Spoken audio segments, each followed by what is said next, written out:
Thank you all for joining us tonight here and online.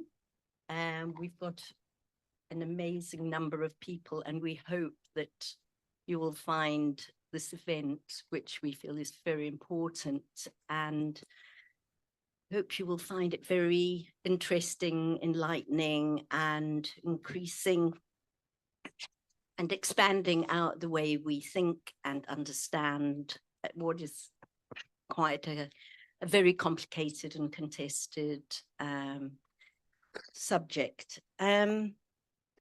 So, and also a reminder with that our speakers are speaking from their own perspective. They're not representative of any particular group. They are psychoanalysts, and they're speaking from their own experience and thinking. So just to explain the structure of the evening, I will introduce the speakers. We are, so loosely the timetable, tightly hopefully, the timetable will be Martin speaking first, introductory remarks. We will then have the papers, which will take approximately 30 minutes each. So we have two papers after that, David Bell and Kareem Tajani, who is online. And we will, from after that, we will have questions, comments, or comments, questions, and thoughts. We welcome them all.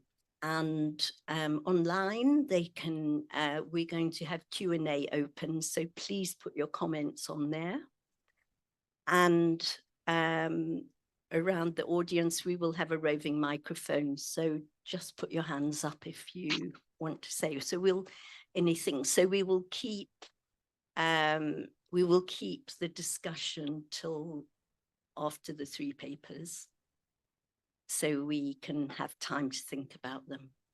So first of all, I'm going to introduce Martin Kemp, who many of you will probably know. He is a London-based psychoanalyst in private practice. In 2023, he co-authored the paper, What Would Freud Have Made of It? Notes on a normal pathological organization within contemporary psychoanalysis. He is a member of both Psychoanalytic Voices for Palestine and the UK-Palestine Mental Health Network. So I will hand over to Martin at this point. Is this working?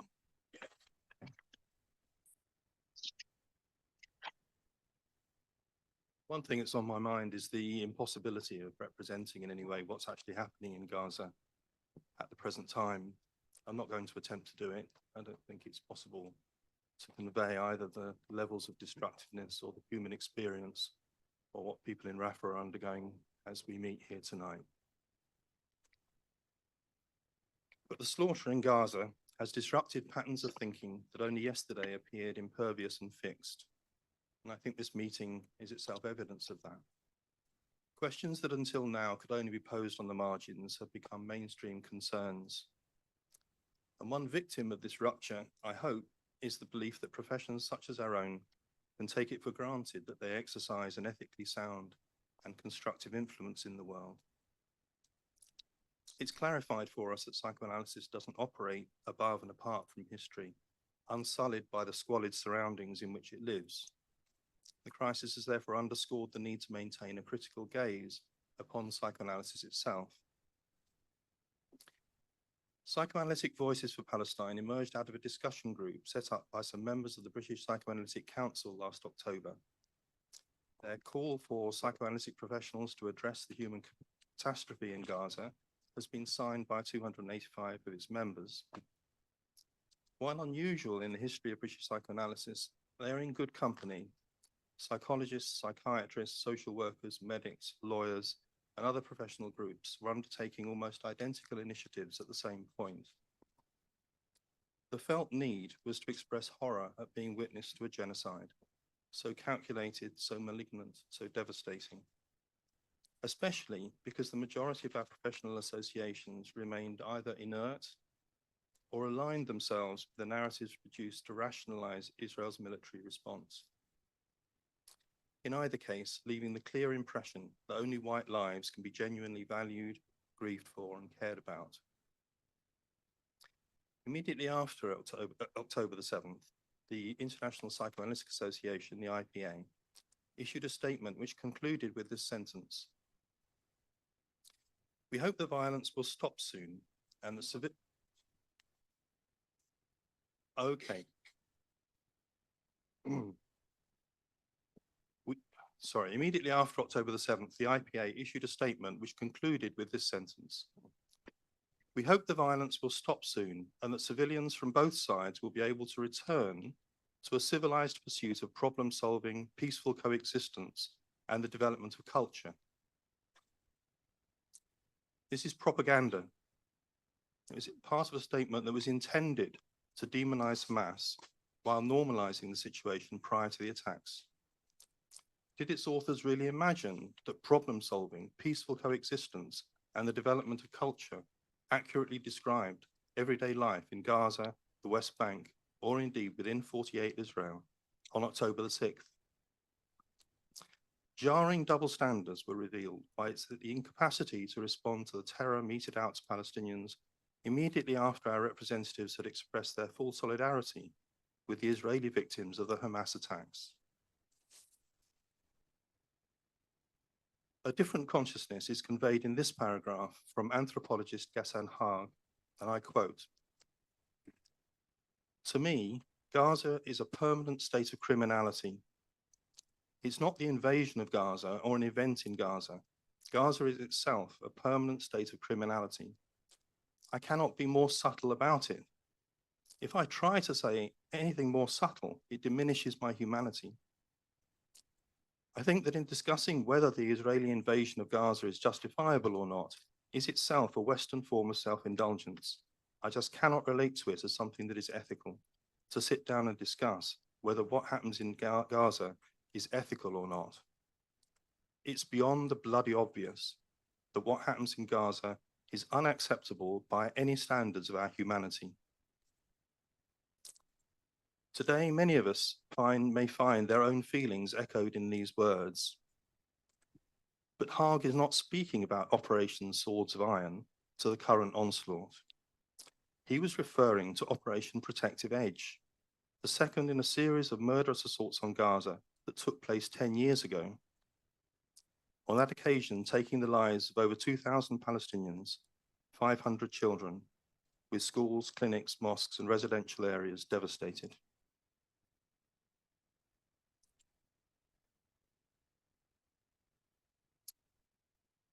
I visited Palestine in 2014, just after that massacre.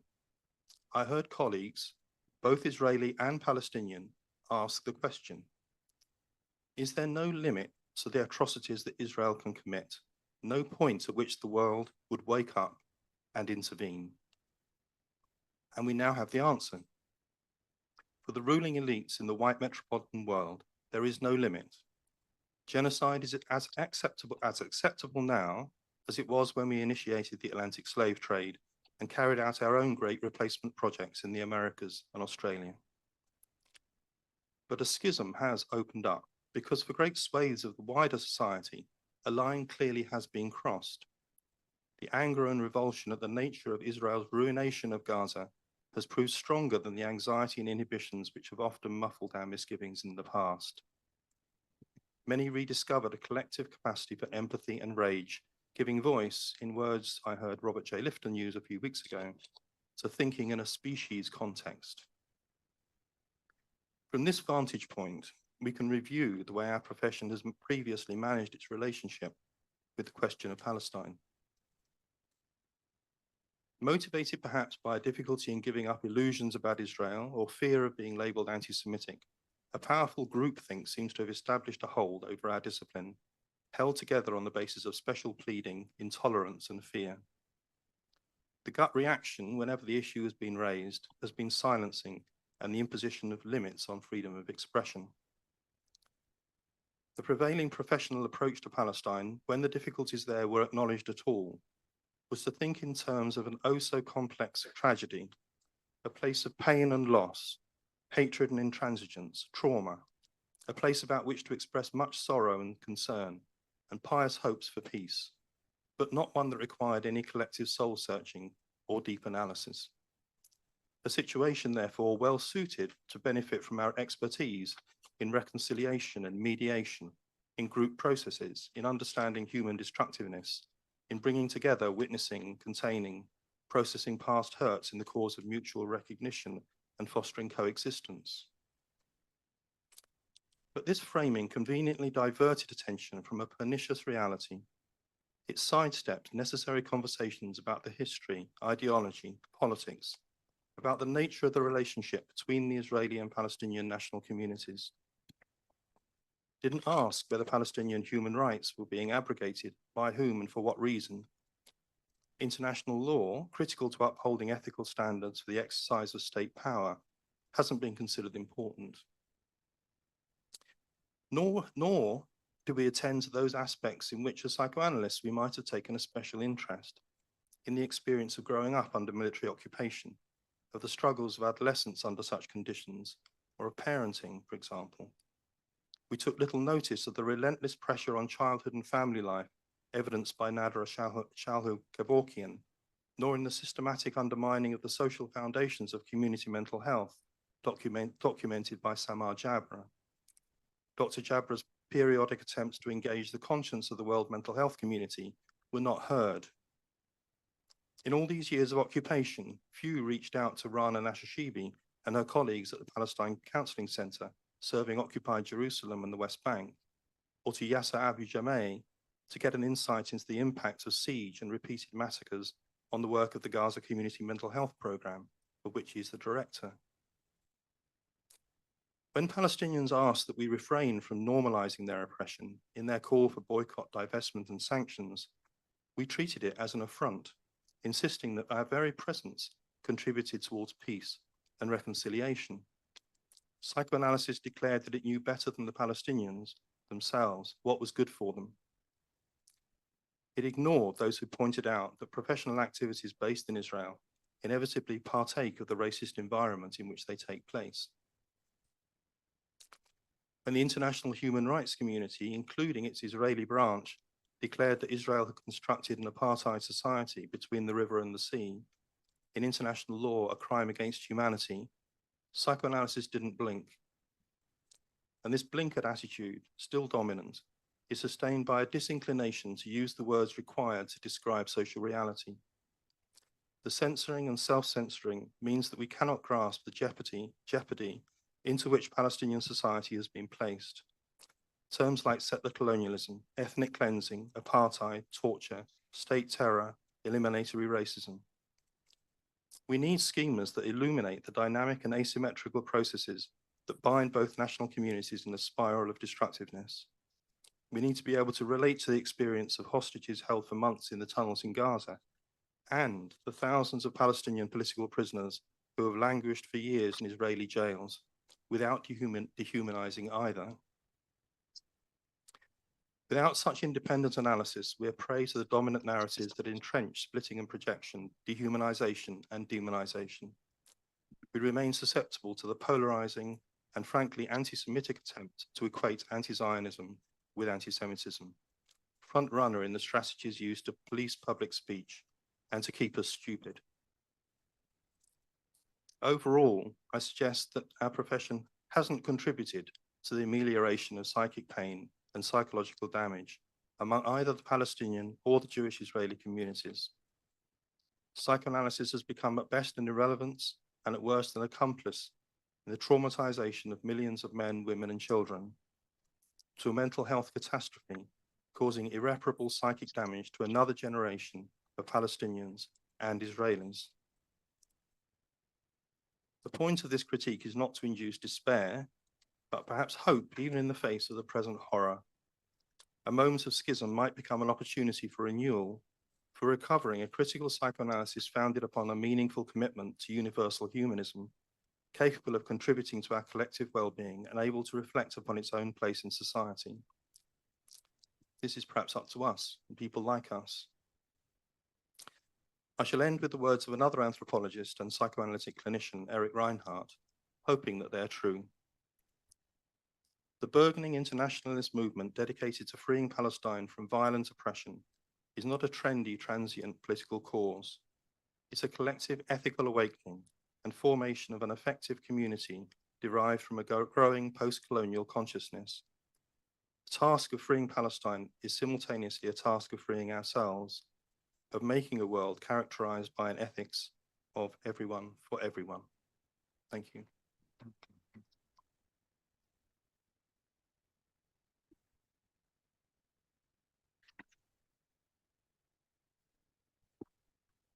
Thank you, Martin, for your very powerful and important paper, your introduction, and from a field we've been working for many years and supporting people in this area. So thank you. I'm sure there's lots of thoughts, questions, but if you hold on to them, so oh, talk louder. Okay. If you'll hold on to your questions and thoughts till the end, as I've said, I'm sure there are plenty. So I'm now going to introduce David Bell, who, again, many of you will know. David Bell is a psychoanalyst, a former president of the British Psychoanalytic Society, and currently chairman of its applied section.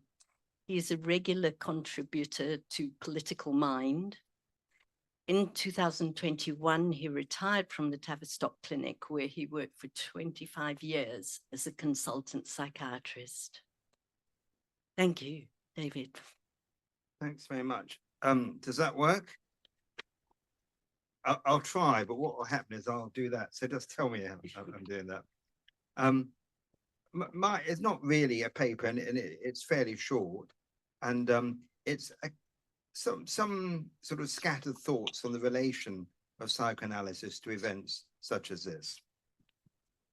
As Martin said, as a group, we all got together because of sharing a profession and sharing a concern as to what was happening in Gaza, Palestine, Israel, and the great difficulty our organizations have had in discussing this. In that sense, we're just like any other group of engineers or doctors or architects who wouldn't think they have anything specific to contribute directly from their profession. No really helpful medical or engineering contribution, but wanting to add our voice through our profession to many others and to break the silence. But then that raises the question, as analysts, do we have a contribution qua being psychoanalysts? And I think we do, but a very important part of that contribution is not specific. It's not specific to psychoanalysis. That is, that we have a perspective that we share with many other disciplines, such as social scientists, political theorists, historians, and so on. But we can contribute to that perspective through our particular kind of understanding. Psychoanalysis, Jane has faced, looks always inwards to the workings of mind and at the same time outwards to the workings of culture and society. And although it can seem natural to think of certain works of Freud, for example, as marking his principal contribution to culture, such as Totem and Taboo, Civilization, Its Discontents, The Future of an Illusion, Moses and Monotheism, and of course the wonderful papers on war, the relevance of psychoanalysis to our world runs through his entire oeuvre. He finds in the external world aspects of mind, and in the inner world aspects of culture. He makes this point explicitly in various places. And in group psychology, he writes,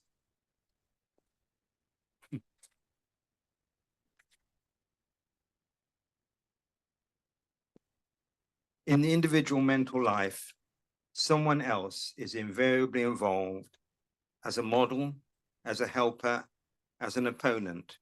And so from the very first, individual psychology in this extended but entirely justifiable sense of the words, is a one at the same time a social psychology as well.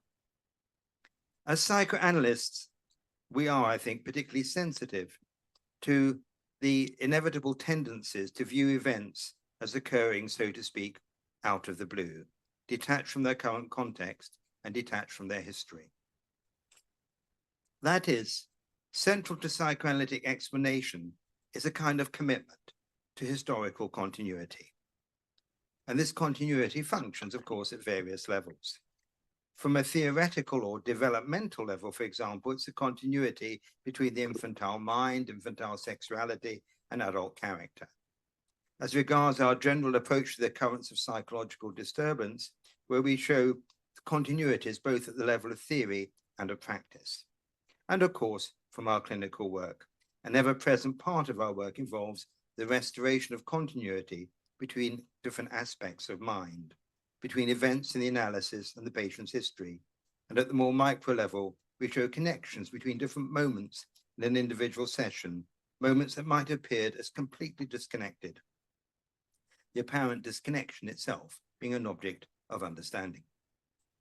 So generally, where discontinuities occur apparently, part of a psychoanalyst's task will be to show continuities functioning at a less apparent level. A breakdown can manifest itself as a most impressive discontinuity, apparently. That is, it appears to the individual very often, and very often to those around him, to be a new phenomenon, a total break with the past. But when examined more deeply and in more detail, it shows in bizarre and distorted form conflicts and preoccupations that were part of the personality long prior to the breakdown. We may say were immanent in it. It is this collision between the underlying tendency and the contingent circumstance that causes the detonation that brings a human catastrophe. But attention only to the contingent moment, a species of rationalization, acts as a kind of personal and often family ideological force, aiming to obscure the fault lines, the tendential forces, as I call them, long imminent. There are often strong pressures then from the individual, their family, their immediate culture, to see the breakdown only in this remote way, detached from disturbing current and historical context.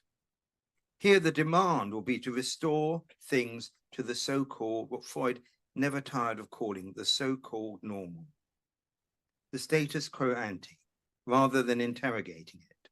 That is to scottomatize the dispositions that the breakdown made manifest, and which will continue after apparent, in inverted commas, recovery. But as analysts, we resist that pressure, for we see the breakdown as a kind of breaking through, a bringing to attention something of vital importance that has been hidden, and now providing us with an opportunity to think about that so-called normal state that made the breakdown possible, that made the latent become manifest. This commitment to the restoration of continuity to that which appeared to be discontinuous, the developmental and historical perspective, and I'm sure you can see where I'm going in terms of the situation that we're in Gaza. So central to the psychoanalytic explanation are equally relevant to considerations of social phenomena such as socioeconomic crises and wars. Again, here we're easily pressured to see these events as sudden, unpredictable, rather than revealing, making manifest the underlying forces that are its determinants, which have been kept hidden from view. Many political scientists, sociologists, historians would share with us this way of looking at the world, viewing it as central to their discipline. So discussion of the current situation feels pressured in terms of this tendential that I've described, this tendency to put it into the current. And one of the ways that I think shows itself is that any discussion has to start with a ritualized comment about the atrocity of Hamas, which functions to draw attention only to the contingent moment and to indulge in some moralizing breastbeating. Again, it acts as a species of rationalization, and acts to obscure the fault lines, the tendential forces long imminent. I was going to quote from, there's a very, very good article on N+1 by an Australian journalist describing a Palestinian colleague being asked to speak about Palestine to an Australian newspaper, but first being asked to comment on Hamas, and him making a wonderful deconstruction of that moment. It started with the words, "Why is it now you've asked me to speak about what is happening to Palestinians?" As far as our group is concerned, then our approach is, apart from some activism, is to be alongside many others and to keep in sight the historical and contemporary context of this terrible conjuncture that we face. But also there's other kinds of contribution that psychoanalysts can make that is perhaps more specifically psychoanalytic. Preeminently the understanding of fantasy structures, unconscious or perhaps not so unconscious fantasies and mechanisms. Psychoanalysis was in part founded on the recognition of the ways individuals project externally disturbing unconscious aspects of themselves, a phenomenon greatly amplified through the support it obtains through group and socio-political, socio-cultural forces. These projective processes have various consequences, such as terrors of annihilation from the projected object, fears of contamination, creations of fantasies of purity. The relation of these processes to our warlikeness has been deeply explored, most brilliantly by Freud, Monique Earle, Franco Fenari. Hannah Siegel described the realization of powerful unconscious fantasies. By realization, I mean making real in our world, propelling individuals and groups towards omnipotent destruction of the self and the object and the world that underlay the nuclear mentality. More recently, Fakhri Davis has deeply enriched our understanding of the mechanisms of racism, and Carl Filio, a colleague, has explored the relation of racism to misogyny. The very idea of a Jewish state, I would argue inevitably a racist notion, must attract to itself complex fantasy structures associated with purity, contamination, and annihilation. As Zionism, and I think we have to be a bit careful about that term because it covers so many different things, because many of the early Zionists did not seek a Jewish state. As Zionism became political Zionism, that is Jewish nationalism, there was a transformation. And there's something of this peculiar combination of a secular state with its religious nationalism, which fantasizes a sacralization and possession of the land. Always Eretz Yisrael, never Israel. Always the land of Israel, our land. Jacqueline Rose has written beautifully about some of these phenomena and draws attention to what she calls a new kind of messianism, the aura of the sacred, as she puts it, with all its glory and tribulations passed to the state, the sacralization of the state. Horror can reside in the heart of a kind of divinity, she writes. It can give comfort, it can be a form of solace in an unkind or even horrendous world. In a cruel twist, horror, however genuinely feared, redeems Israel's view of itself. She describes a kind of dereliction and messianism as the two vital sources of Zionist discourse, or, quoting Edward Said, terror and exaltation. There's perhaps no more dangerous mixture for a political movement than that of being at once horrified by its own history and believing itself to be divinely inspired. Many have commented on the perverse use that is made of the Holocaust to prevent criticism of Israel, to silence thought and doubt, which equates criticism of the Israeli state with anti-Semitism. This provides a kind of unquestionable possession of supreme injustice, the injustice that is Israel speaking, the injustice that is ours, that no one can touch. A peculiar psychic state of exceptionalism and entitlement that as clinicians are quite familiar with in some kinds of narcissistic disorder. Perhaps what is most intolerable to this state of mind is doubt. Doubt, that is, which stems from the awareness that the Jewish state rests on the foundation of illusion and historical distortion, which will not go away. The combined secular religious fantasy of a Jewish right to the land, which incidentally many religious Jews regard as profane, as a kind of peculiar kind of idolatry. There are a whole group of religious Jews who first line statement, if you like, is Judaism is a religion. It is not a nation. Making a nation is making it an idol and destroys the an essential core of what they regard as Judaism. But perhaps this kind of belief is beginning to be, belief based on these illusions, is perhaps beginning to be no longer so possible to maintain. Ilan Pappé, one of the great historians, has suggested this in a recent interview. That is, that something has now entered Israeli consciousness that perhaps cannot be erased. This he sees it as a kind of awareness, a kind of axis shift, both in Israel and in Israel's relation to the world, an increasing impossibility of a Jewish state. However, this awareness should, I think, cause us very considerable alarm, as this kind of annihilatory anxiety could well trigger and also be used to weaponize the trauma of the Holocaust, and so release ever more apparently justified and desperate measures. The understanding of group processes from psychoanalysis and also from group analysis makes a very powerful contribution to these kinds of discussion, particularly in terms of looking at group projective processes.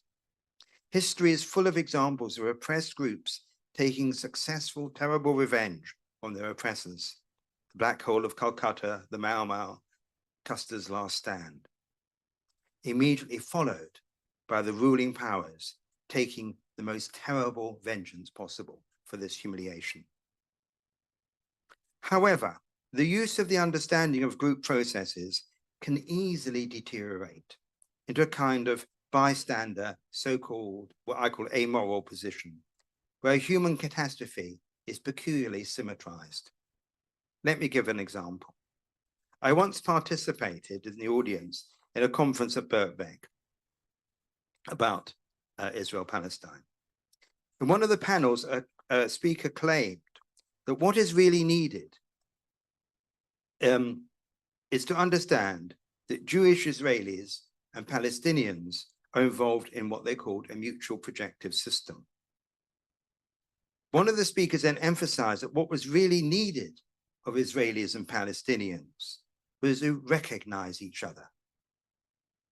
A Palestinian participant stood up from the audience and responded, "Speaking for myself as a Palestinian, I'm recognized very many times every day when I face at checkpoints and elsewhere an Israeli soldier pointing his gun at myself and my children." Closely related is another use of psychoanalytic, in inverted commas, banal symmetrization. The Israeli Jews are traumatized. The Palestinians are traumatized. So we need to understand them both in some empathic but neutral way. That is not to say that recognizing these traumas is vital, but it's where it can get turned into a kind of peculiar do-gooding neutrality. It might even be said that if you don't take that kind of position, you're not really being psychoanalytical, because psychoanalysts don't take sides. I think this kind of perversion of psychoanalysis, so I think of this as a perversion of psychoanalysis. And I'm reminded of Hannah Siegel, famously pointing out that some people confuse neutrality that is vital for the analyst in the analytic session with having to neuter themselves as citizens. And I think she's implying, and it suits some people to treat it in that way. Sometimes one sees a version of this where the psychoanalytic notion of the depressive position is imagined in a peculiarly rather English balanced state of mind. That is passionless, above taking sides and drifting towards moral righteousness. Someone, and now I just cannot find out who, in a very good paper I read, listed among the human achievements and was referring to the depressive position. The human achievements we may hope for in life or in analysis, included in their list, the capacity to hate that which deserves to be hated without the dread of paranoid terror. A very helpful corrective. The last thing I want to mention, which is a broader issue, is in our clinical work, I think we are peculiarly sensitive to the need to maintain the fundamental distinction between seeking to understand, as far as we can, some event, for example, an episode of violence, and justification. That is, explanation or attempts at it are not to be confused with justification. And the pressure to conflate one with the other is, as I see it, an ideological pressure, serving certain interests. In discussions of Israel-Palestine, those who seek to descotomatize history and the current local and broad geopolitical context of the Hamas massacre are accused of justification. Given, and this is me making up the words, given what you've just said about the history of occupation, what you call Israel's apartheid state, it is clear that you believe the slaughter by Hamas of innocent civilians was justified. Seeking to understand some of the factors involved in any socio-political event must be distinguished from justifying it. I remember a long time ago, it was Neil Kinnock. He was interviewed, and it was, I think, not long before an election, and there'd just been a huge riot in a black area of London. And he was asked whether he thought the riot was somehow related to urban alienation, unemployment, and poverty. And you could see the cogs turning as he was thinking, what do I say now? He said, there can be no justification for violence, fearful that the Daily Mail would be saying next day, Kinnock suggests social workers for violent delinquents. So I think this is a fundamental analytic, and I mean here philosophically analytic distinction. There's a huge wealth of literature, for example, that has sought to deepen our appreciation of the historical, economic, cultural forces which both created the soil for Nazism and colluded with its growth. A critical moment, for example,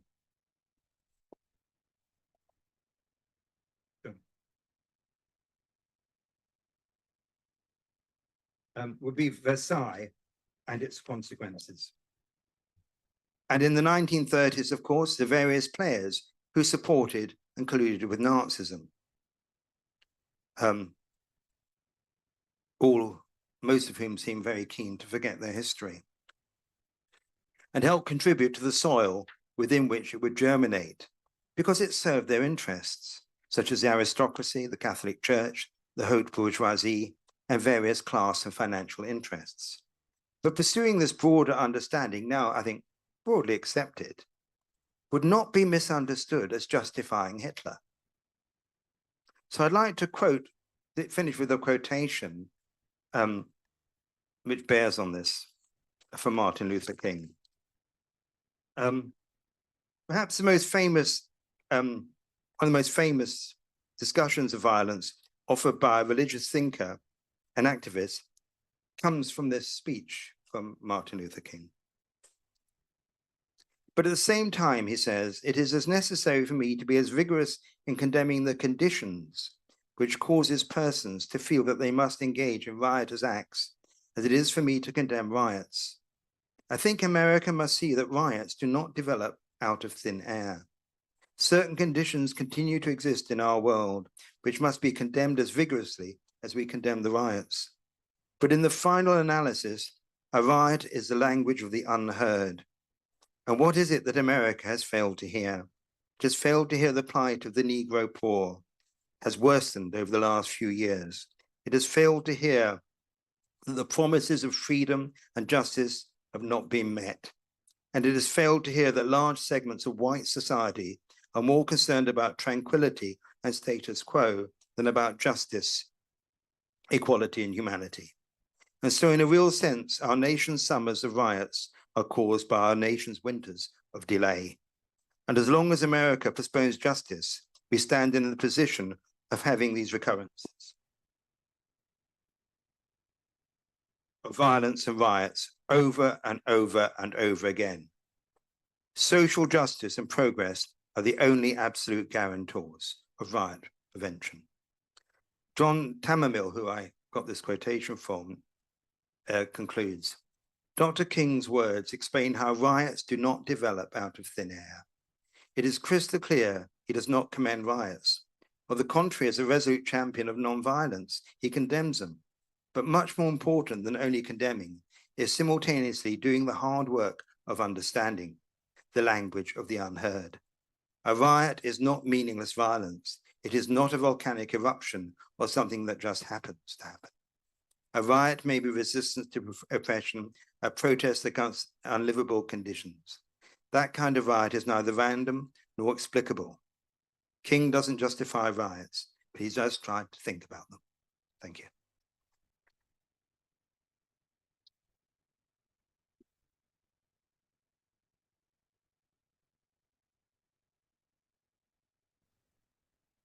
Thank you, David. I think we'll agree that it was profound and sad, and I think a really good exploration that without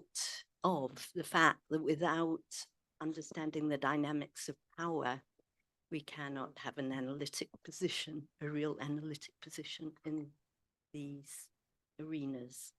I was thinking of Kalwant Bhopal, who said that power only changes hands when there is self-interest involved. And I think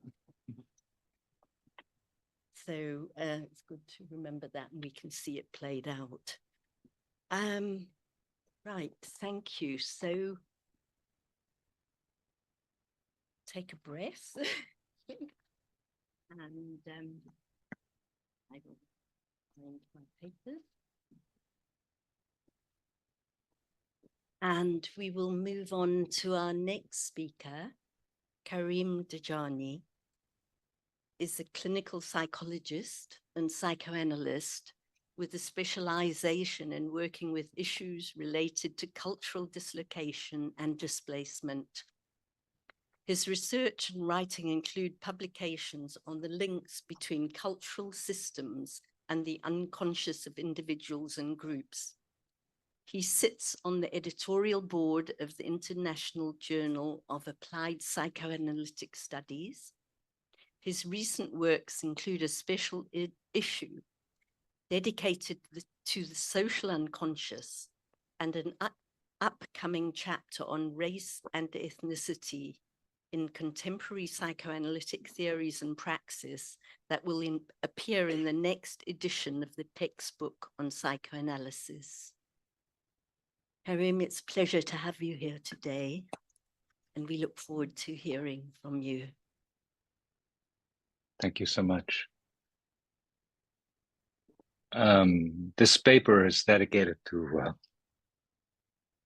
Mahida and Ghanem, excuse me.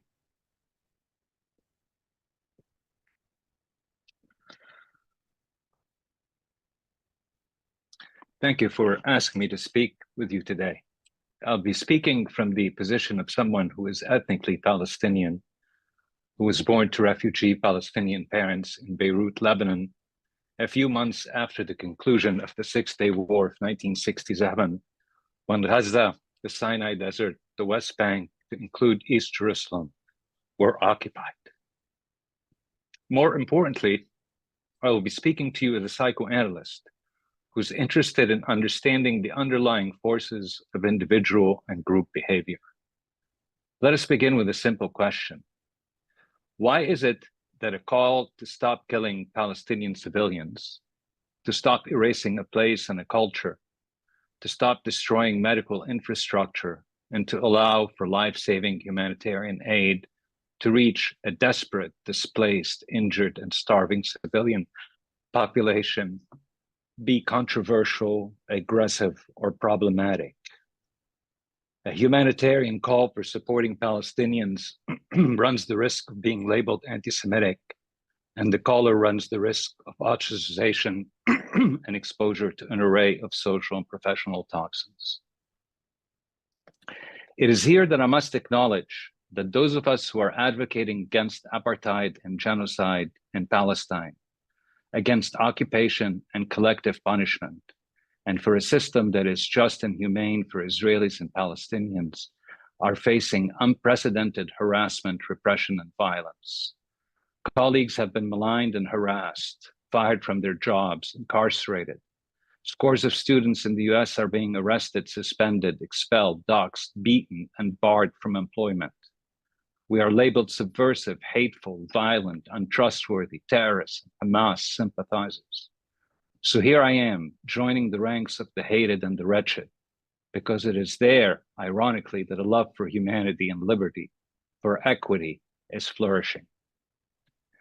I recently watched a Netflix show titled Freud's Last Session, which depicts a fictional encounter between him and C.S. Lewis occurring at the very end of Freud's life. The year was 1939, and Freud had just escaped from Vienna to London with his family. It is rumored that Marie Bonaparte paid the sum of $600,000 in 1939 in bribes to facilitate his passage. The event that broke through his resistance to leave his beloved Vienna was his daughter's Anna's arrest and interrogation by the Gestapo. As she was being dragged away, he gives her cyanide capsules and whispers, "In case things become hopeless." I stopped watching it as I had 30 years ago when I first read it, but this time I could not help imagining Palestinian fathers seeing their children incinerate as things become hopeless in just the same way they became hopeless for Freud and his European Jewish collective. As the Western world supplies the bombs that are destroying Gaza, that are erasing Palestinian history and identity, that are mass murdering women and children, as it stands firmly by Israel while it deprives millions of people of food, water, medicine, and shelter, what does it see? What do psychoanalysts see? 250 people signed your statement in the UK calling for Israel to stop killing civilians. How many have refused to sign, and why? In the US, the American Psychoanalytic Association issued a statement condemning Hamas hours after the attack. Until this day, it continues to refuse to say anything about Israel's actions in Gaza. A group of us went rogue in crafting and publishing a very simple humanitarian statement that reads, "As psychoanalysts and psychotherapist professionals who are dedicated to the well-being of all human beings, and in keeping with the Hippocratic oath of do no harm, we strongly condemn the mass killing and starvation of innocent civilians in Gaza, and the destruction of all medical infrastructure to treat the wounded. We stand for humanity and mercy, and are therefore emphatically stating our support for the flow of humanitarian aid to a helpless, wounded, and starving population that is being bombarded and displaced." Less than 200 people out of 3,000 members have signed on, and the organization is currently going through great efforts to find a way to censor us, to prohibit any discussion of the events unfolding in Gaza, under the guise of it not being psychoanalytic. Again, how is this hypocrisy and racist double standard normalized? I told you that I'll be speaking today from the position of Palestinian living in diaspora and as a psychoanalyst. As a Palestinian, I'm devastated, but not surprised. What's happening in Gaza today is the continuation of a nightmare. It is nothing new to be killed and incarcerated, tortured, and starved in this way. The people being killed in Gaza and the West Bank are my brothers and sisters, my mothers and fathers, my grandparents, my cousins and friends. It's intensely painful, particularly because we are operating in systems that are unconsciously bent on perpetuating these atrocities. I want to understand the forces that bend individuals and groups towards inhumanity and racism, towards war, towards slavery, towards the oppression of women, of homosexuals, of any and all minority groups. In an effort to do so, I will now speak from the position of a psychoanalyst. I will not go into the details about Freud's theories and their sequelae in the UK and the US. I assume we are all familiar with them. What I will go into are lesser known developments that emerged from within the Euro-American psychoanalytic movement and from the Middle East and North Africa. These developments were rejected and erased to our continued detriment. They contain indispensable truths about the unconscious that can help us understand what we are living through and witnessing in Israel-Palestine in a new way, a fresh way, a more actionable way. The seeds of these ideas keep being reproduced within our field, and they keep being marginalized by our field. They have to do with the reality of the social unconscious and its impact on perception, thinking, comportment in individuals and groups. In 1924, Trigant Borrow published a paper titled Social Images versus Reality, and a groundbreaking book titled The Social Basis of Consciousness. Trigant was the first formally trained American psychoanalyst who served as the president of the American Psychoanalytic Association from 1924 until his expulsion in 1933. Borrow thought the unconscious is structured by culture, and culture organizes perception, shapes thought, and directs behavior. Our relationship with our mothers and fathers is communal in that the group with its shared systems of meaning-making is internalized in the locket of our unconscious. Winnicott famously uttered, "There's no such thing as an infant without a mother." Borrow would have uttered, "There is no such thing as a mother without a community." The mother and her community are nuclei or deep unconscious structures as much as they are external, material, and separate. Our object worlds includes ensembles or group objects, and our unconscious is structured by shared systems or cultures. Egypt and the Arab world were reading Freud as early as the 1930s. Like Borrow and many others like him, they thought an expansion of Freud's model to include collective and culture was necessary. We are horde animals first and foremost.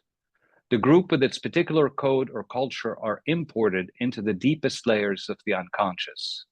The social code or culture plays a vital role in the way instincts become drives. The work of Jean Laplanche is quite relevant here. Our drives are shaped by social structures as much as they are by Oedipal dynamics, because the mother imparts a sexual as well as a social message. The messages are enigmatic and deeply unconscious. The Arab world, with its collective and theistic culture, needed to locate the collective and the cultural in the unconscious. They suggested the mind is structured in a quadrilateral versus triangular space. We cohere in the space between a body, an object, a collective, and a transcendent. I suggest we replace the descriptor transcendent with discursive or cultural. Collectives and culture are interpolated or imported into the deepest strata of the unconscious. People with different group identification and different cultural systems will see different things when looking at the same external reality. We see a genocide in Gaza, while the majority of analysts in the UK and the US see something else. Freud thought the more conscious we become of our innate aggression, of our destructive impulses, the less likely we are to act them out, the less likely we are to kill each other. Borrow agreed, but thought there was something else at play that was equally, if not more important. He suggested we need to become more conscious of the way we take our point of view to be absolute, a fixed point around which everything is compared. Our resistance to seeing how our perspectives are organized around shared ideas that we make absolute and real alienates us from our bodies and from each other's humanity. Let me ground this conception in a shared piece of history. In 1933, Freud expelled Borrow from psychoanalysis, along with his ideas about the centrality of social systems and structuring the unconscious. That same year, Germany passed the Nuremberg Laws, where anti-Semitism became official state policy. Inhumanity towards Jewish people was being codified into law, a prelude for what culminated in the Holocaust. We point to the fact that a nation of millions of hardworking, sane citizens cohered around an idea. The Jew was the source of Europe's problems. Once the idea became an ideology, a discursive rule, the obvious untruth of this racist idea was no longer obvious. The obvious humanity and similarity of a Jewish European citizen to any other citizen of that nation was no longer obvious. The obvious goodness in Jewish collectives, their obvious sentience, their obvious deep humanity, their obvious culture was no longer obvious. They became bodies to erase. They had to be erased. How does that happen? How do we naturalize the abject? Freud grew up in collectives that were racist towards him and his people. His father was humiliated for being a Jew, and he was discriminated against for being a Jew. He witnessed Hitler's ascendancy and the creation of the Third Reich. He saw and heard the call to exterminate the Jews. He faced the real prospect of losing his children, his entire family, his own life. A huge social problem was fomenting. It threatened him and everything he loved. It insisted he was inferior for being a Jew and called for his extermination. Was it all a matter of instincts gone awry? The notion of instincts and drives is universal and equalizing. We are all animals, and in that way, no one is inherently above anyone else. I can understand this response. It was Freud's way of saying, no, I'm not inferior. We are all alike in our lust and destructiveness, and in our potential for using thought and culture to tame our destructiveness and do constructive work. However, it does not address the structures, dynamics, and mechanics of social oppression, of cultural maladies. It does not sufficiently illuminate the many ways abject ideas are naturalized and transformed into shared beliefs. The social neuroses of the 1930s in Germany and Europe was expressed in the normalization of anti-Semitism. Germany is a nation of deep thought and evolved culture, and yet it succumbed to an idea that was absolutized and naturalized.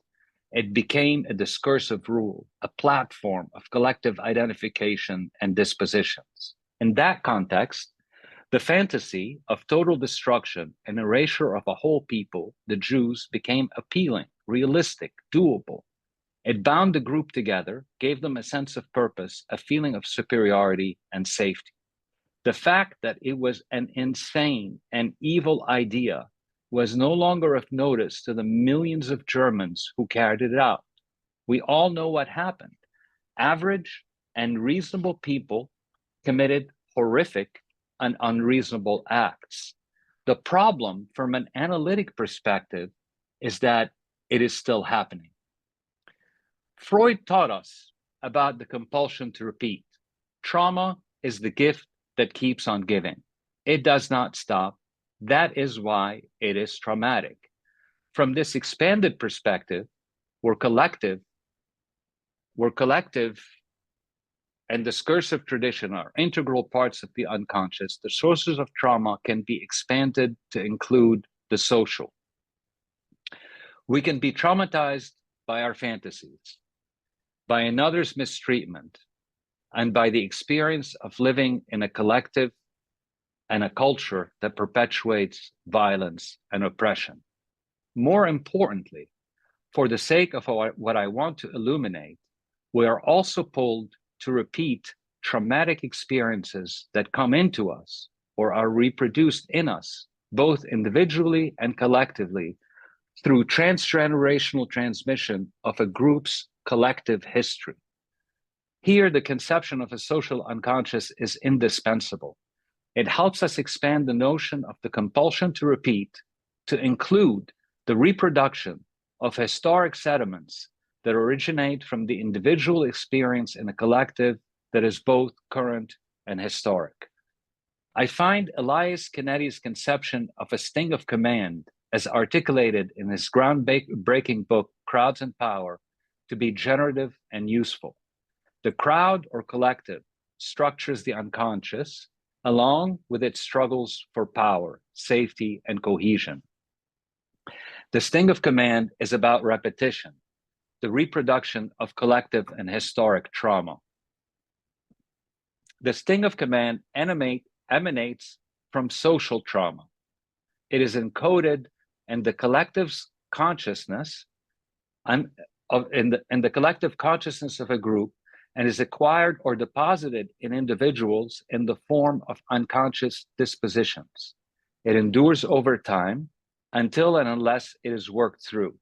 Working through collective trauma is as necessary as working through individual trauma, but our tools for addressing the former are not as developed as our tools for addressing the latter.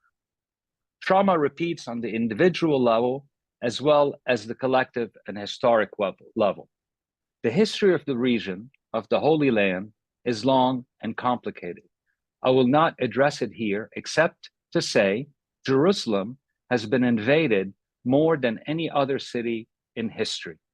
There is much in the history of the region and the people who live there that is deeply traumatic. It is my contention that the commands of history, as they relate to the Jewish collective, have become stings that are being repeated in devastating, brutal, and destructive ways on the Palestinian collective and on Palestinian bodies. For millennia, after the destruction of the Second Temple Mount in 70 AD, following the fall of Jerusalem and the ensuing Jewish diaspora from Palestine, the Jews who lived in a predominantly Christian Europe were harassed, beaten, displaced, humiliated, restricted, weakened, racialized, and eventually mass murdered in an attempt at total erasure. They were blamed for the death of Jesus and for the refusal to consider him their Messiah. There were two competing ideas during the period between 70 AD and 400 AD. One was genocide, slay them. The other was scatter them into ghettos all over the world and beat them into a state of perpetual fear and submission. In James Carroll's recent best-selling book, Constantine's Sword, The Church and the Jew, he details the history of the Christian world's evolving disposition towards the Jews. Two early Christian theologians, who were later elevated to sainthood, captures the frame that was imposed on the Jewish people in Europe for millennia, with one notable and ironic exception of an 800-year period in Muslim Spain where Jews lived in relative peace. Chrysostom, who's one of the theologians, argued that the Jews should be slayed for refusing to accept the legacy of Christ, whereas Augustine, the other theologian, famously said, "Do not slay them. They should instead be," quote, "allowed to survive, but never to thrive. Their backs must be bent down always. Their homelessness and misery are the proper punishment for the refusal to recognize the truth of church's claim," end quote. In other words, scatter them and beat them into a state of perpetual misery. And so the Jews of Europe lived within terrible confines, oppression, and misery. They were to be slain or allowed to live with broken bones in homelessness and suffering. This prolonged trauma shaped the unconscious of the group. The traumatic commands they lived under became stings that have now activated as the context has changed. When the State of Israel was established in 1948, it was the first time in millennia that the Jews had acquired a state and begun to build actual power, weapons, money, international recognition and support. The ideas of scattering or slaying the Palestinians showed up at the very beginning of the Zionist project, at the very beginning of a colossal contextual change, statehood and power. The Israeli historian Benny Morris tells us that in 1948, quote, the Israelis wanted the regions cleared of its large Arab population and hoped that the inhabitants of the two towns, Lid and Ramla, would flee as a result of the fighting. When this did not happen, Israeli commanders confronted the question of what to do with them. Their fate was sealed at a meeting attended by Israeli Prime Minister David Ben-Gurion and top IDF commander on July 12, 1948.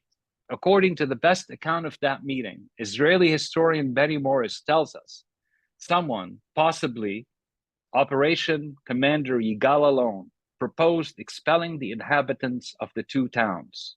Ben-Gurion said nothing, and no decision was taken. Then Ben-Gurion, Allon, and Allon deputy Yitzhak Rabin left the room. Allon asked, what shall we do with the Arabs? Ben-Gurion made a dismissive gesture with his hand and said, Garesh Otam, expel them. We were expelled, scattered. 800,000 of us were displaced in 1948, and the remaining population was placed under martial law or beaten into submission. During the first Intifada in 1988, Prime Minister Rabin literally said, break their bones, beat them into submission. As Palestinian resistance escalated in response to occupation and its attendant indignities and brutalities, the scattering and beating intensified, so did the call to slay them. But they were balanced within Israeli society despite inching ever more towards the center. Hamas's attack on October 7th seems to have tipped the collective psyche into a rather unmitigated impulse to slay. The disposition to kill them all has taken hold. The dictum to erase that was once a command is now a sting. It must be executed. Israel was established so that the Jews of Europe would no longer be stateless and helpless. It was also established because Europe did not want the Jews to be integrated as full citizens with equal rights, which is a form of anti-Semitism. They saw them as other and wanted them gone. To other places, to another place where non-white and mostly non-Christian people lived. And so they gave them land that did not belong to them. And on it, they gave them the right to establish a state and to exist through a colonial decree. Britain partitioned India and Palestine along religious lines and at the same time. The legacy of British colonialism is deeply baked into this problem. The part of the story that I want to emphasize is the part where the Jews of Europe who had survived the command of erasure are now vulnerable to the command becoming a sting. The sting of command is manifesting everywhere I look. Before October 7th, Israel was moving in the direction of codifying discrimination against its Arab citizens into law. It was moving in the direction of taking land it does not own by force and displacing its citizens. 800,000 Israeli settlers live on stolen land in the West Bank. It was moving towards creating the necessary conditions to justify its occupation in perpetuity. Netanyahu is instrumental in financing Hamas so that he can say we need to keep them in cages under oppressive systems for security reasons. The slogan, quote, a land without a people, for a people without a land, end quote, was common among Zionists at the end of the 19th and the beginning of the 20th century. This belief can only be possible if the people of the land are erased, because the land, in point of fact, is inhabited, has been inhabited for centuries. In 1973, Golda Meir argued, quote, the There is no such thing as a Palestinian. It is not as we came and threw them out and took their country. They didn't exist, end quote. The command to erase us continues as we witness its brutal culmination in Gaza today. To Golda Meir, I say, my parents existed. They were Palestinians. They were expelled under the barrel of a gun and the threat of massacre. Their land and homes were taken by force. They were thrown out of their country. They were scattered into homelessness and misery. Ben-Gurion turned this thing into an explicit order on July 12, 1948. Goresh otam, scatter them.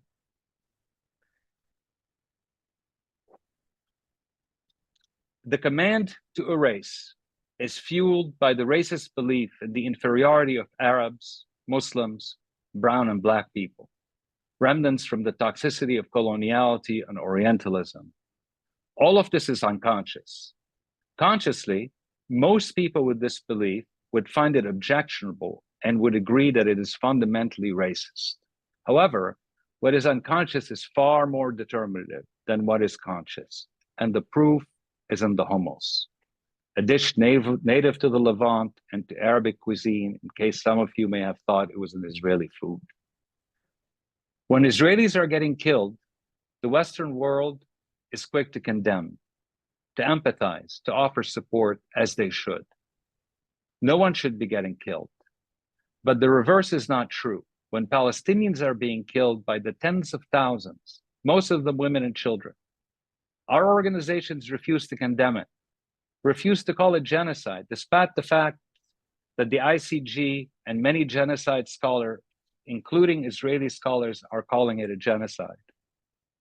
They see your statement and our statement to be divisive, virtue signaling, castigating of good people, not psychoanalytic, bordering on anti-Semitism. What's the main difference here? Why is it that the majority of psychoanalysts are quick to condemn the killing of Israelis while refusing to publicly condemn the killing, starvation, and torture of millions of Palestinian souls? How should I, a Palestinian psychoanalyst, understand and feel about this fact? In the meantime, as we talk tonight, a genocide is unfolding in Gaza, and people of conscience from the world over must say no and must demand it stops. We are all implicated because we are paying for the bombs that are being used to erase the people, and we are all responsible for helping Israel change its course and for helping Palestinians establish a state and live in peace. In peace. Thank you.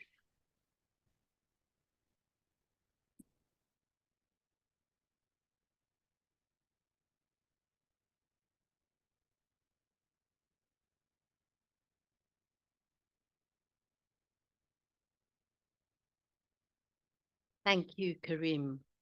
I think we can agree that we're honored to have your contribution to our discussion tonight.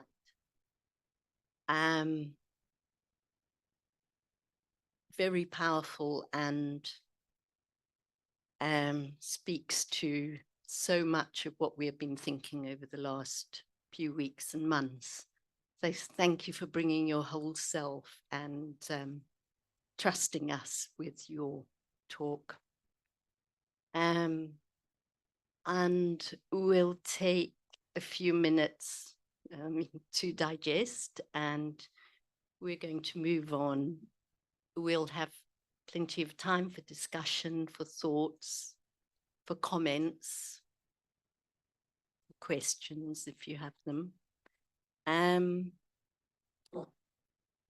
So yes, I'll open it to the floor here and to everyone online. Can we say how we're going to do it online? Because we're not going to have people coming in. We need to. Yeah. Well, David is going to be looking at the comments that come up online. The Q&A is open, and he will let us know of the comments that come forward, and then we can take them. So we'll share the space with people online. So all voices are heard, which is really important, I think, in this space tonight.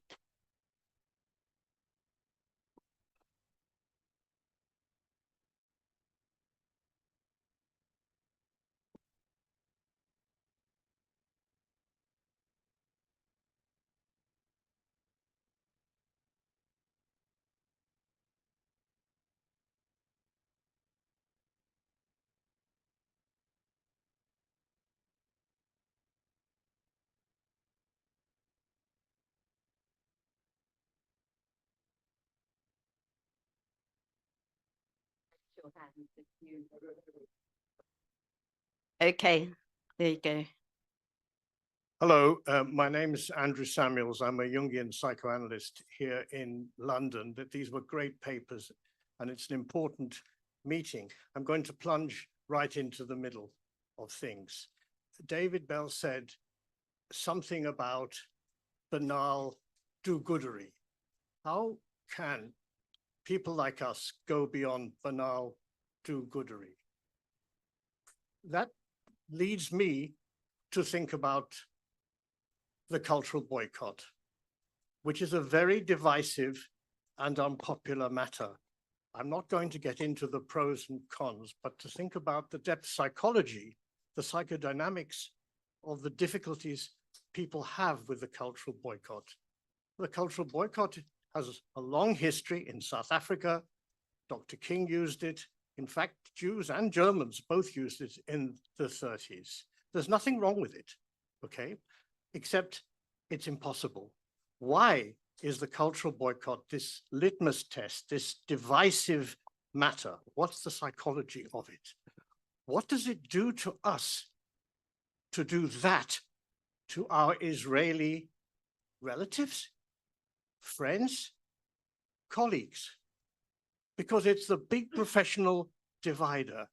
Now, I don't have an answer to all of the psychological questions that this problem with the boycott raises. I expect the three speakers have thought about this as well. But what I want to say is that there is something that unites the problem in the profession and the problem in the world around the boycott. And it is that Israelis do not seem sufficiently different from us to warrant the boycott. I think this is an error. I think this is a self-soothing error, but that's how it feels. On the international professional level, all international psychotherapeutic organizations have Israeli chapters or Israeli divisions within them, and they often are the tail that wags the dog, and we can see this in the psychoanalytic and indeed in the Jungian world today. Internationally, geopolitically, there is a similar problem. The Israelis are too like us. They have somehow got into a mirroring place, which is not warranted, as the speakers have been saying.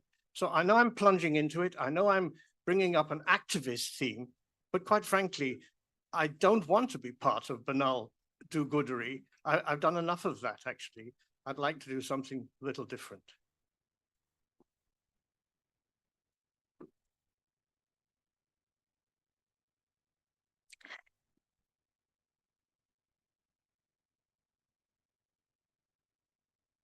Do we? Okay, so do you feel that? There's another one. So we will take some of the comments and then the speakers will respond. So, Karim, first of all, I'd like to stand in solidarity with you. Allah yarham mautana. I am a clinical psychologist practicing in the DC metro area. I've heard your name, never met. My husband is Palestinian from Gaza. In November, the majority of his family were wiped out.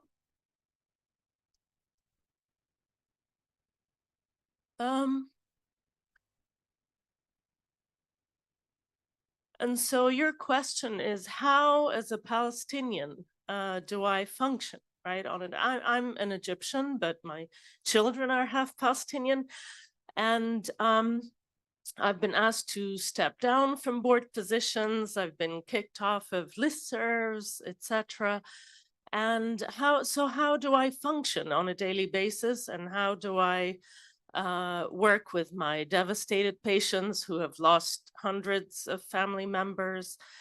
And how do I respond when people ask me, how are you doing? Have a wonderful weekend.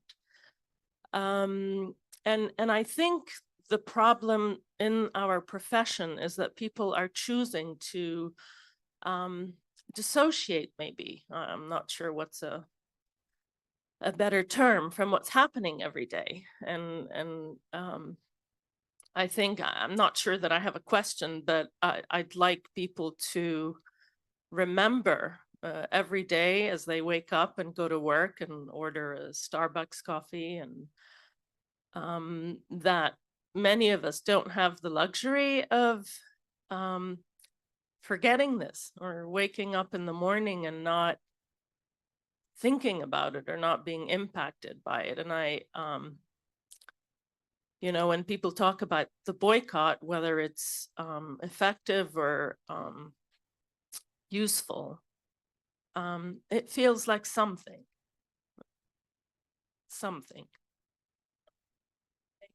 Thank you.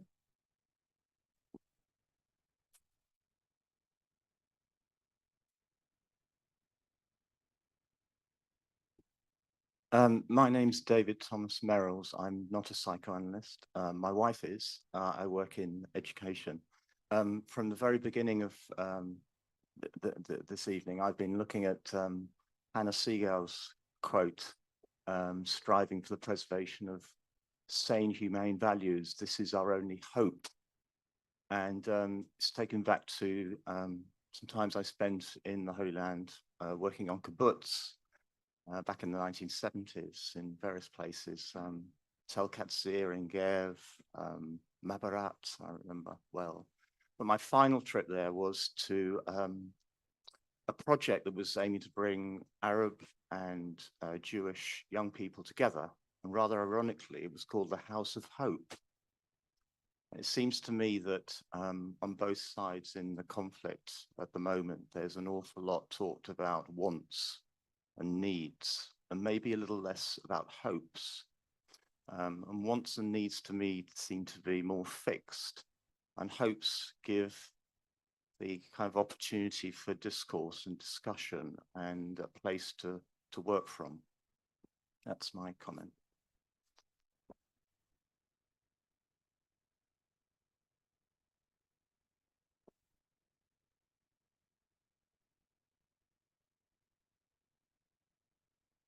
Thank you.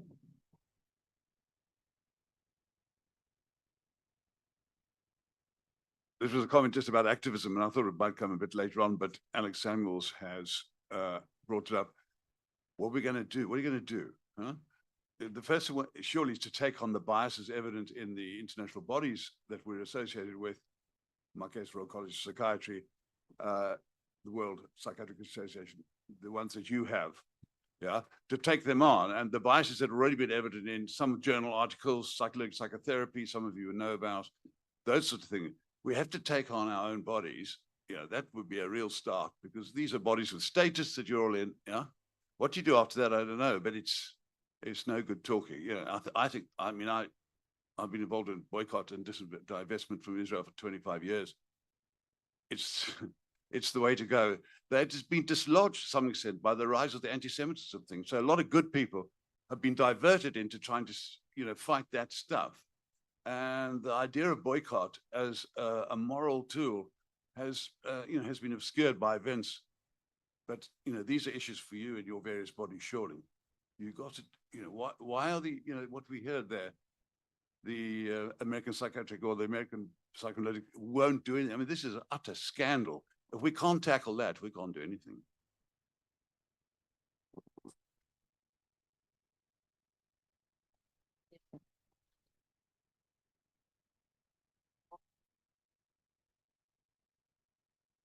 Yeah, I just wanted to address, you know, the idea of hope. And I think in this very, very dark times, really dark, the thing that has given me hope is how South Africa and Ireland have stood up for human rights and from out of their trauma and their history. And that's been so moving to me and so important.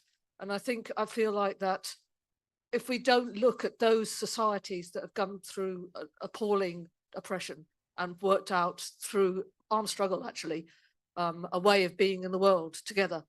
If we don't look at that, then, you know, I don't know where the hope lies, because it certainly doesn't hold with our own governments and with America.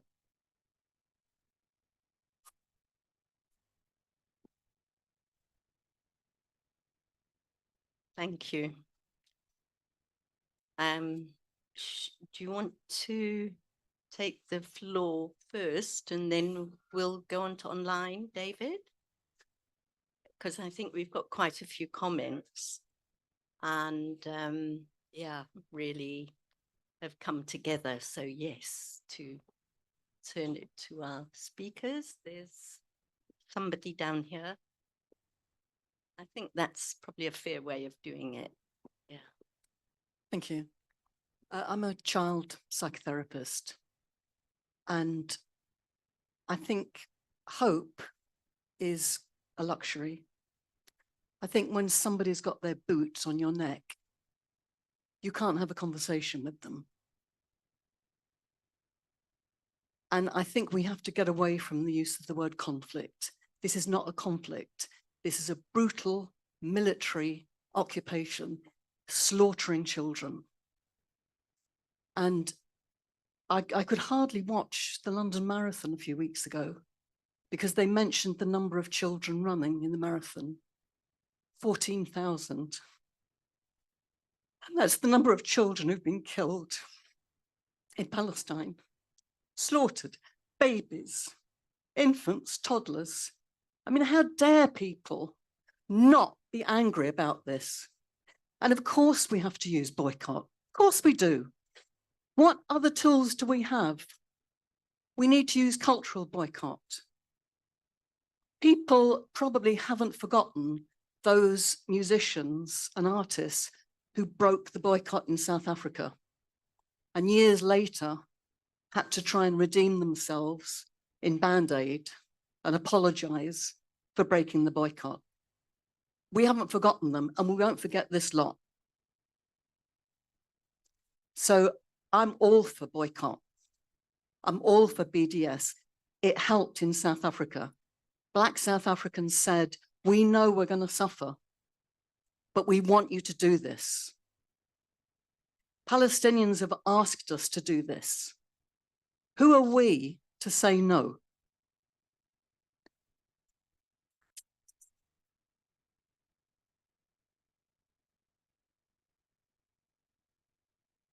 I was just thinking of the South African voices and of course identifying with that, but just to say that actually it started with a few very brave individuals, didn't it, standing up, and they were pilloried by the rest of the population. But actually it started a deluge after that. It took a time, but they were extremely brave. And I suppose that's what the struggle is, isn't it?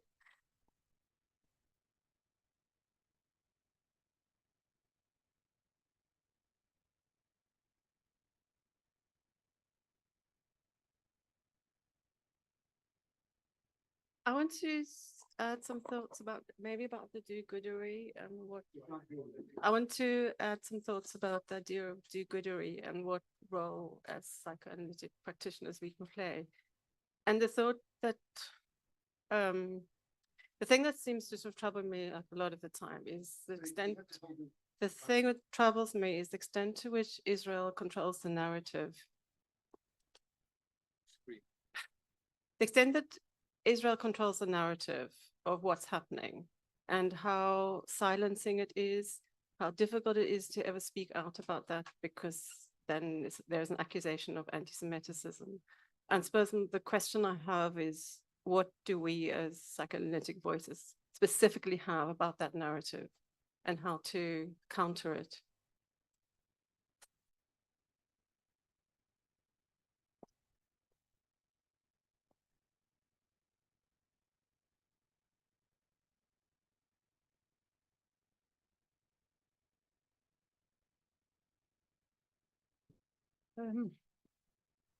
My parents came from South Africa, or left South Africa to go to Israel in 1948.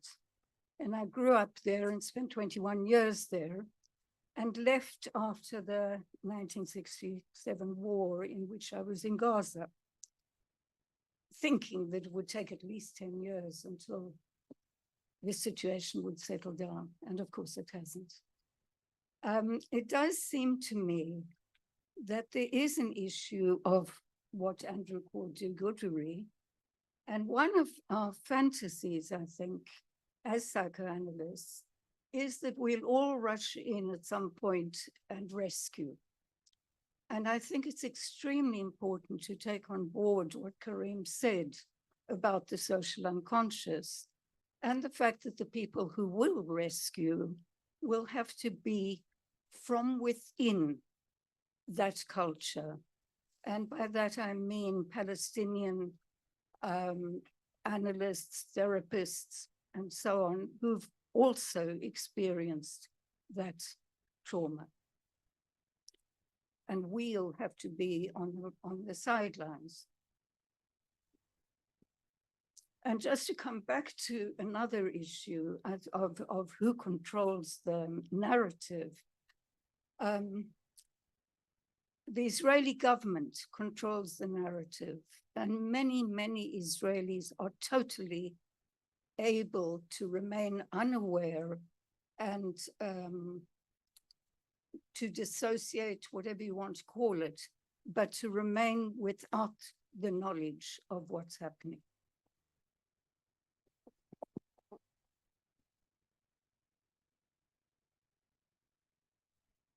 Okay, we're going to move on now. We'll take comment. Yeah. Can I just comment to the recent speaker? As an Israeli myself, I immigrated to the UK 20 years ago, following the Intifada, the recent Intifada. Having been involved heavily in the political activities in Israel, in the social activities in Israel. I was a director of the biggest women organization there. And it seemed that the idea of hope doesn't work here. We arrange numerous tens, hundreds of delegation of Israelis and Palestinians going to travel abroad, trying to talk to each other. Each of the Israeli referred to it as excursion or tourism to visit Europe. None of them came back to do anything with anything. And it seemed that, unfortunately, the Israelis at the moment are entrenched in the narrative of being victims. They don't want to remove themselves from the being victims. Even people from a Mizrahi, Oriental background, they have nothing to do with the Holocaust, but nevertheless, they attach themselves to it. So when I'm seeing what is going on in Israel, as I said, I'm heavily involved there, many with the psychoanalyst societies, many psychoanalysts in Israel, it's flooded with psychoanalysts there. And yeah, I think this is one of the problems because they don't want to see any, and they are ruling the narrative, I think, of societies out in the world, and they are influencing the American as well, because no one should be perceived as a victim but themselves. But I'm also involved with many academics, and the BDS is very, very influential because there is now a boycotting of Israeli academics who represent Israeli Institute, and many academics say enough is enough. We don't want to hear the narrative of the Israeli government, and people are paying a heavy price for it. They don't want to raise their voices within Israel. They don't want to raise their voices about, their colleague who being persecuted. Nadira Shalhov-Kabokian, that I worked personally with her. She's against rape. She was one of the leader of rape crisis centers. And then they say she justified rape and all kind of distorted narratives. So it is very important for us as people abroad, in the UK, in the States, to raise our voices and not to accept maybe psychoanalysts who represent the organization as warmly as we did. We need to tell them, where are you standing now in this genocide? This is it.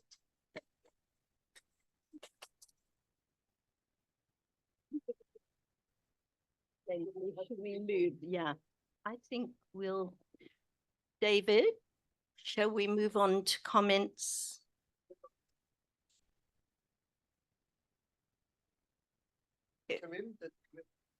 Does Karim want to speak to anything, Karim? Or should we move on to online questions and comments? Is there anything yet. you'd like to say now? Not yet. No, because there's so much coming from you, so it'd be good to hear more. And well, the comments online are incredibly moving, okay, including an email I've got. It says, tell your audience that the people, we are actually in Rafah now and we are being bombed. Okay, that's the email.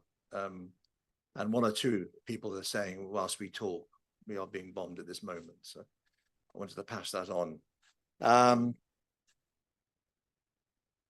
As you can imagine, there are lots of different questions. I thought I'd start off with a critical one first, because I think we're all of us some similar-mindedness here to some extent.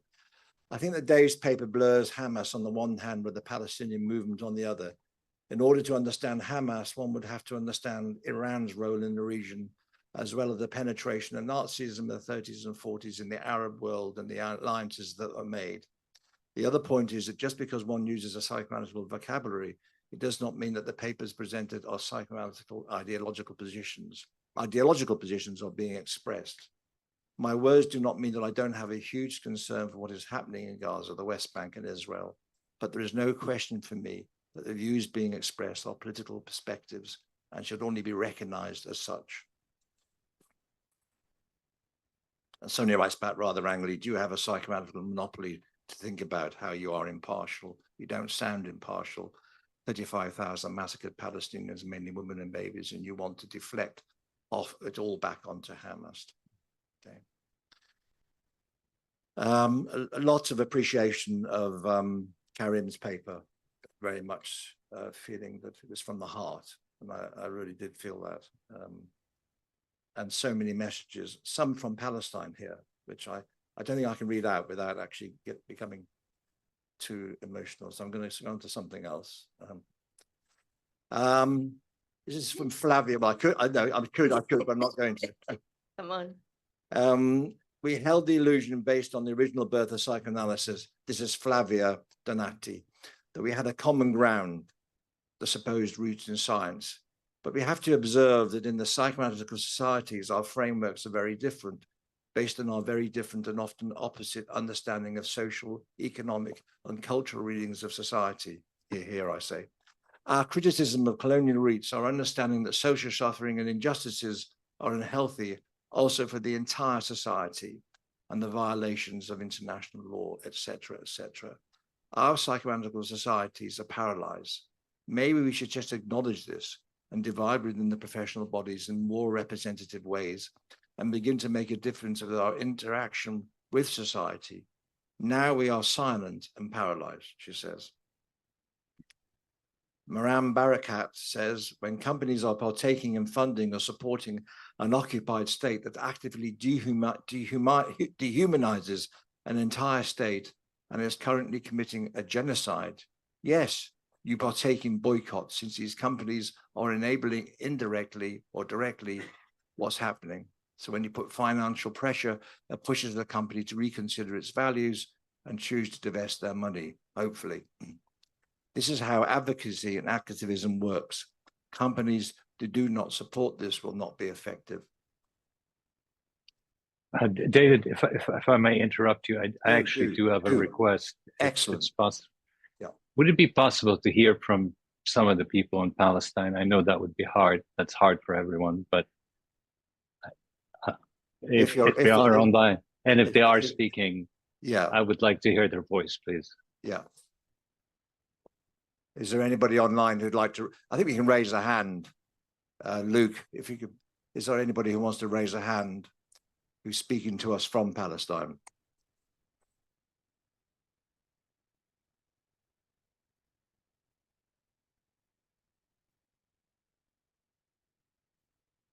It may be it's only possible to send messages. I don't know.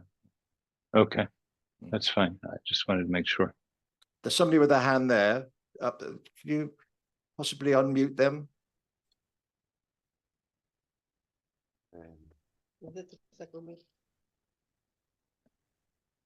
Sí. Muchas gracias. No. Sí. Yeah, we can hear you. Can you hear me? Yes, yes. Yes. Muchas gracias. Thank you so much. We are Maria Cañete and Arturo Ezquerro, psychiatrists. We train at the Tavistock Clinic in psychoanalytic psychotherapy and then at the Institute of Group Analysis. And we are very grateful for this event. And we would like to say that we were disciples of John Bowlby, who well before presenting his blueprint of attachment theory in 1939, he wrote a book with Evan Durbin, a Labour politician. It was a collaboration between a psychiatrist and a politician on war and aggressiveness. And then, well, he referred to how Hitler was using the Jewish community in Europe as scapegoats. And that resonates within us about what's going on at the moment in Palestine. It seems that the Palestinians have become a scapegoat for the Israeli government.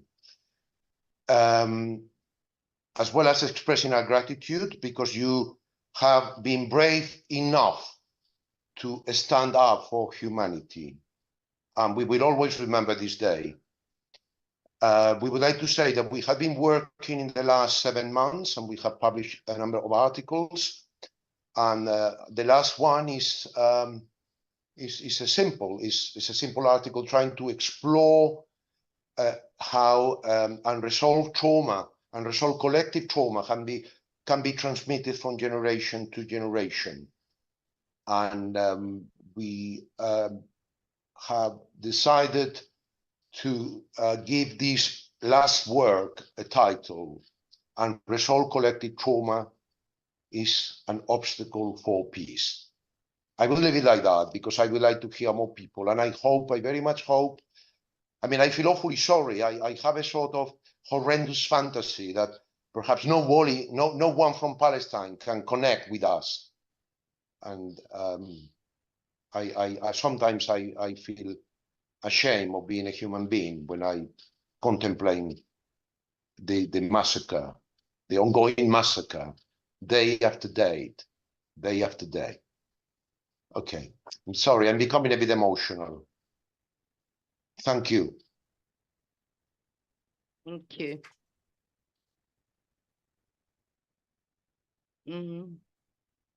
No.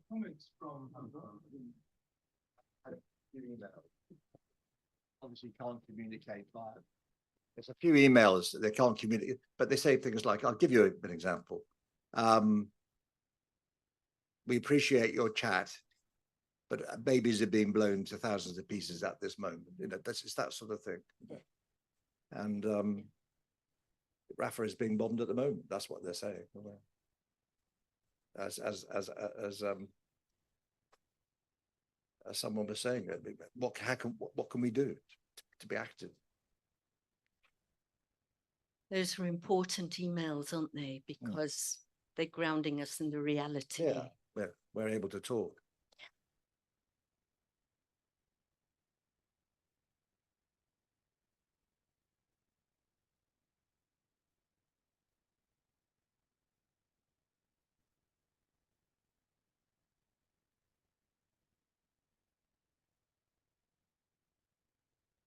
Yeah. When I got involved because of visiting Palestine, first time in 2008, and subsequently sometimes after that, and getting the Palestinian perspective, if you like, behind the BDS movement, that no hope can be expected from our governments or from international organizations. And that's being borne out. If it wasn't clear to anyone then, it's obviously very clear now. So it was up to civil society to do something, to move, to shift public opinion. And we were asked to come back and work within our professions. So I started working amongst psychotherapists and psychoanalytic psychotherapists because that's where I was based. It was obvious that the narratives that were dominant here were excluding and they were untrue. You know, the media narratives, the political narratives were untrue. They excluded the means to understand what was actually happening on the ground. But it was as we then engaged here that it became clear that there's a problem within our, not only of being told untruths, but of actually stopping the truth being told, if you like, the silencing that we've been talking about. So you come to have this kind of dual perspective of knowing that you're working within corrupted organizations, if you like, which isn't limited to our work. It's across the whole of civil society, but they are corrupted. And going back into the history, I mean, there's the sense that we don't learn, that we can't, you know, was reinforced for me by hearing about what happened in 1933. Kareem's mentioned a couple of the events that took place then, of Freud expelling this pioneer of social consciousness theory and so on. But in that year, the IPA sent its president to Berlin and organized for all the Jewish members of one of the German psychoanalytic, or the German Psychoanalytic Society, to resign so that they could create an Aryan psychoanalysis. And that society, that cleansed society, continued to be a member of the IPA until it dissolved itself in 1938. You know, there is this kind of sense that we didn't do enough, you know, that kind of, you hear that quite a lot, but you don't actually get this sense that there was such active appeasement of fascism. But at that time, Jewish organizations had organized a boycott. There was an international boycott calling on organizations not to cooperate with the Nazi regime. And the IPA ignored and undermined the boycott and appeased fascism, Nazism. It's a very strange history to reflect on. And it doesn't feel as if there's very much reflection, but I think it's very much connected. I mean, there's a sort of continuity, feels to me, in the absolute priority being given to internal quiet, ease, while the rest of the world or the outside world and our organization's involvement in that cannot be discussed.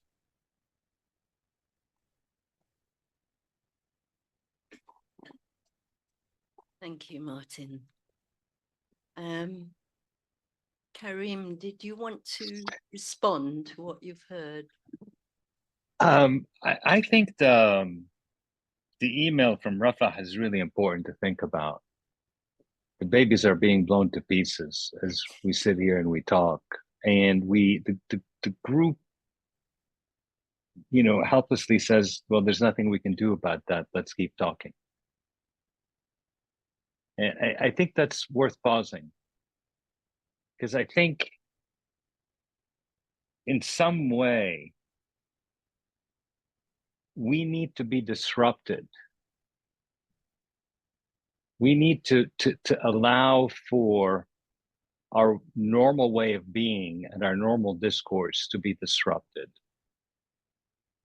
This thing that we just saw, the group moving towards talking and calm and peace, as a way to really not take in the fact that we are paying for bombs right now that are killing children and parents and civilians in a cage.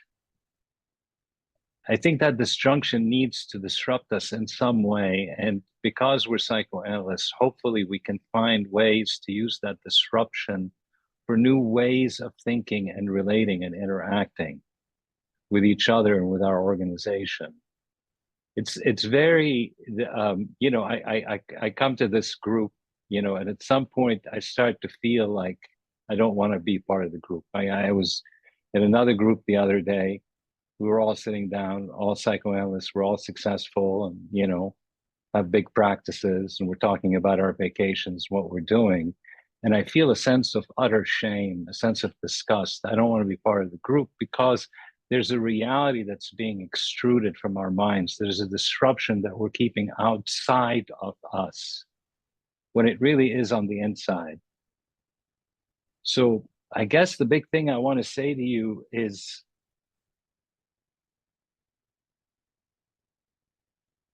you know, how are you willing to disrupt yourselves and your lives and your relationships in a way that serves your humanity better, that keeps in mind the babies and their need for us to take action, not just talk? So those are really my biggest comments. There's a lot to say about psychoanalysis. There's a lot we can talk about, but it's difficult for me because I am with the Rafah person. As soon as I stop talking, I'm thinking about dead babies. So that's all. Thank you.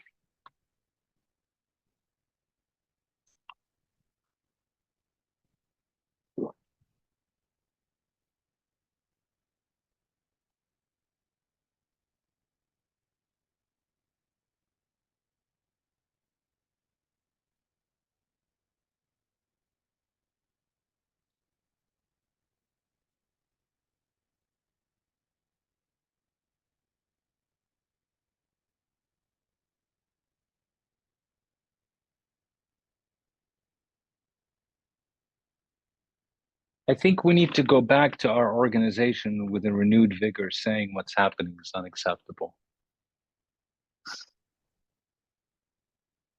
And I think we need to find ways of making links and connections with the people in Palestine directly, and begin to teach and to give back in a direct way. Yeah. We have got the link on the platform as well, I think, with Martin, and I think it's important what you're saying. I was thinking that the silence was the only response to hearing about the babies in Rafah, but out of the silence needs to come more action and risk, because that's what we're talking about. That, you know, what are we risking when actually people are losing their lives without access? Yeah, thank you.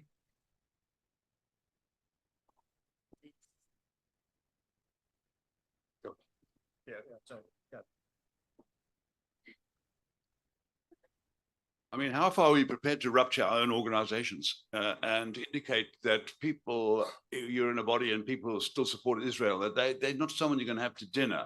I mean, at some level, what, you know, what kind of citizens are we? We're all too polite. Ebed Said talked about our ritual calm, which is another way in which some of you, you know, has come up in various ways tonight.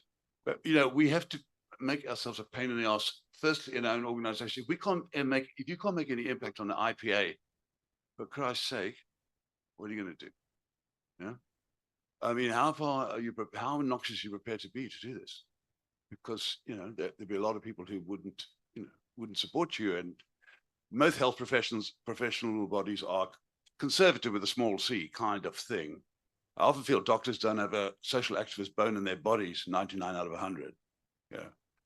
But I mean, are we prepared to, you know, we're prepared to be unpleasant? Because a line's being crossed. I'm not going to have that kind of colleague.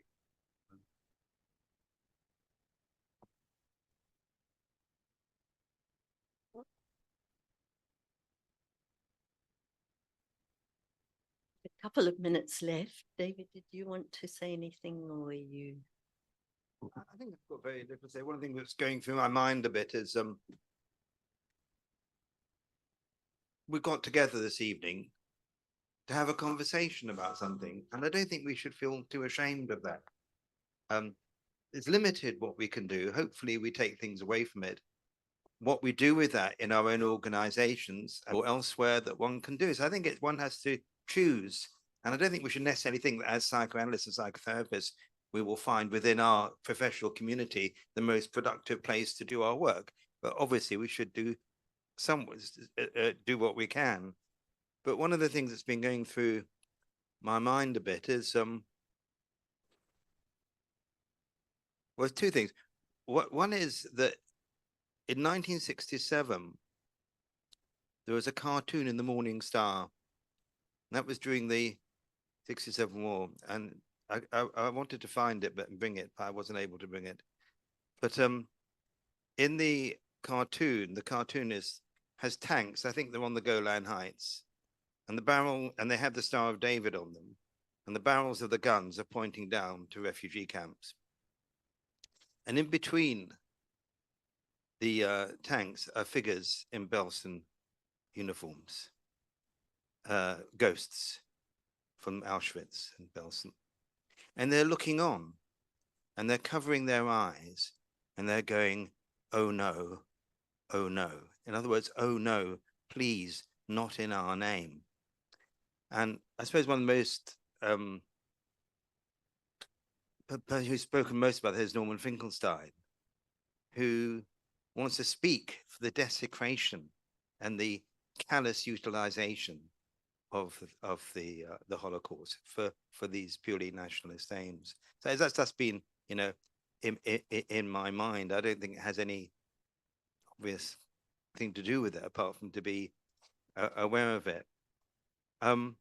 All of us, you know, are spoken from our own positions. None of us has claimed to be neutral. I don't think it's possible.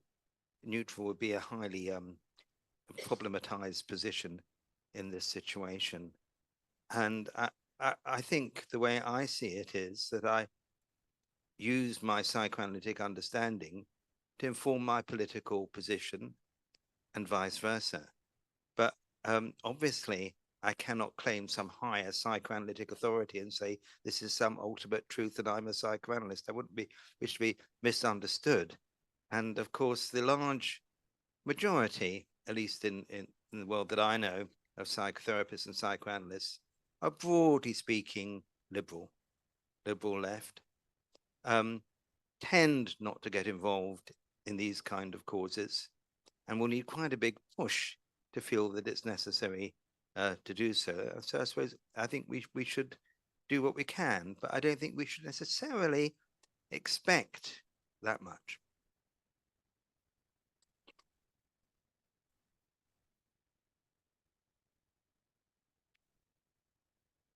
Thank you. Well, we are on time, so unless there are any more burning.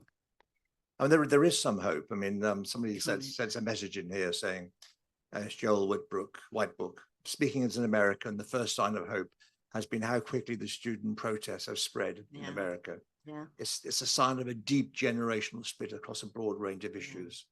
The problem is it will take some time for it to work itself out, you know. And these are kids who've been talked about the Holocaust in their education and are refusing it, don't want it to happen again.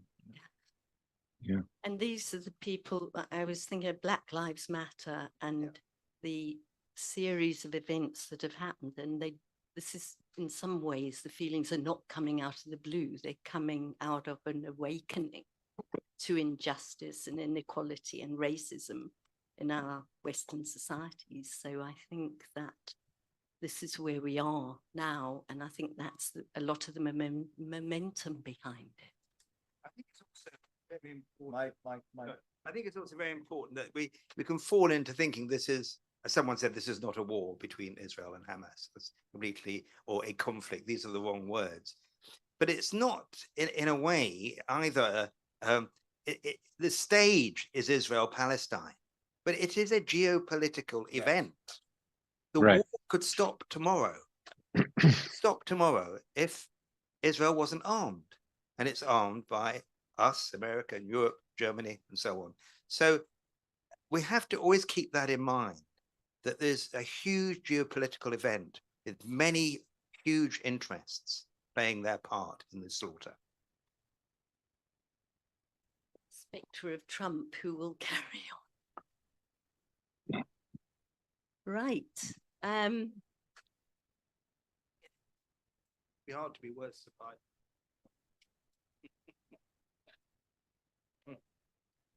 I'm sure I should be up all night composing all the things that I wish I could remember to say now.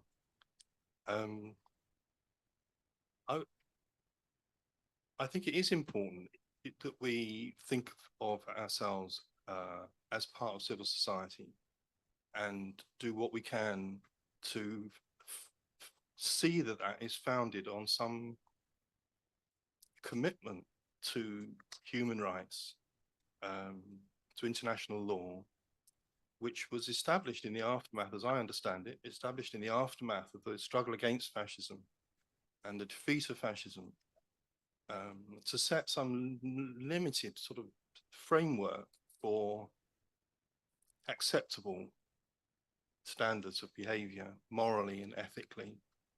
I think that what we seem to sort of, the whole notion of whoever the contributor was who said this isn't sort of neutral or whatever, is the abdication of any idea that we ought to be committed to certain positive values, which I find really objectionable and worrying for a profession that thinks of itself as fundamentally ethical in its approach. And I suppose the other thing that's in my mind is to keep in, for us to know what's happening in the West Bank. It's not just Gaza. 500 people have been killed in the West Bank. Prior to October the 7th, the West Bank was in a terrible, oppressed and huge amounts of violence and oppression and dispossession and so forth. And it's not going to stop. You know, there is something about understanding something of the dynamic, I think, what's happening that one needs to have in order to form a morally sound position.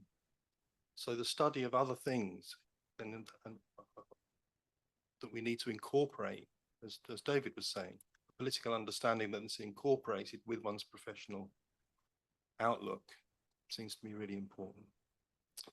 Anyway, thank you very much. Thank you, Martin.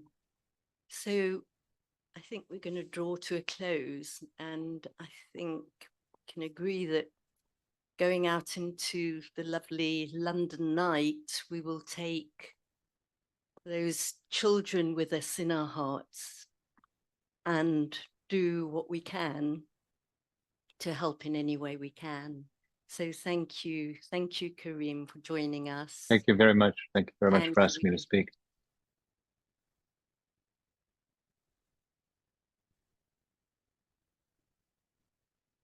And thank you to everybody joining us online, and our hearts are with you in Palestine. And thank you to the audience here tonight, and thank you for your very important and thoughtful comments. We didn't really need to say very much, I don't think. You brought it with you. So thank you, and we look forward to being in touch. Okay, very good. Thank Take you. good care. Bye-bye. Thanks, David.